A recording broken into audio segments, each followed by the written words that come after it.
એક તરફ રાજ્ય સરકાર પ્રવેશોત્સવ જેવા કાર્યક્રમો દ્વારા શિક્ષણના મોટા દાવા કરી રહી છે, ત્યારે હળવદમાં શિક્ષણ વ્યવસ્થાની ગંભીર બેદરકારી સામે આવી છે. અહીંની 38 જેટલી ગ્રાન્ટેડ અને નોન ગ્રાન્ટેડ શાળાઓમાં ધોરણ 9થી 12ના અંદાજે 4,400 વિદ્યાર્થીઓ પાઠ્યપુસ્તકો વિના અભ્યાસ કરવા મજબૂર બન્યા છે. આટલું જ નહીં, હળવદની મોડેલ સ્કૂલમાં છેલ્લા 10 વર્ષથી ધોરણ 6થી 8માં શિક્ષકોનો પણ અભાવ જોવા મળી રહ્યો છે. પુસ્તકો અને શિક્ષકોની અછતને કારણે હજારો વિદ્યાર્થીઓનું ભવિષ્ય જોખમમાં મુકાયું છે. ભણતર કાગળ પર અને હકીકત પુસ્તક વગરની સ્થિતિને લઈને વાલીઓ અને શિક્ષકોમાં ભારે રોષ અને ચિંતા જોવા મળી રહી છે.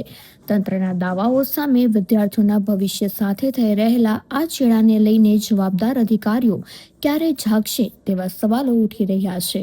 મારું નામ ભટ્ટ સ્મિતાબેન શશિકાંતભાઈ છે અને હું એલએન મહેતા ગર્લ્સ હાઈસ્કૂલમાં એઝ એ પ્રિન્સિપાલ ફરજ બજાવું છું. બેન, પાઠ્યપુસ્તકો આવે નથી, કયા ધોરણના નથી આવે, કેટલા સમયથી સત્ર ચાલુ થયું?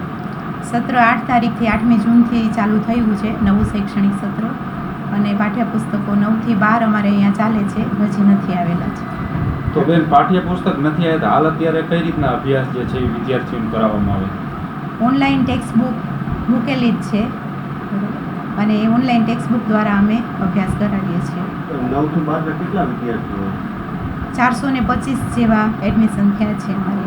અને એક માહિતી પણ મળી રહી છે કે સંસ્થાનો દ્વારા કંઈ સ્કૂલ બદલાવવાની છે, તો શું એનું આયોજન શું છે, અત્યારે ક્યાં પહોંચી?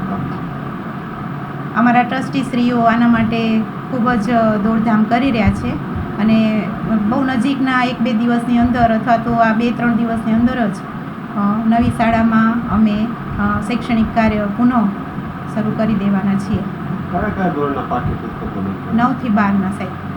અમારે અહીંયા 9થી 12 જ ચાલે છે.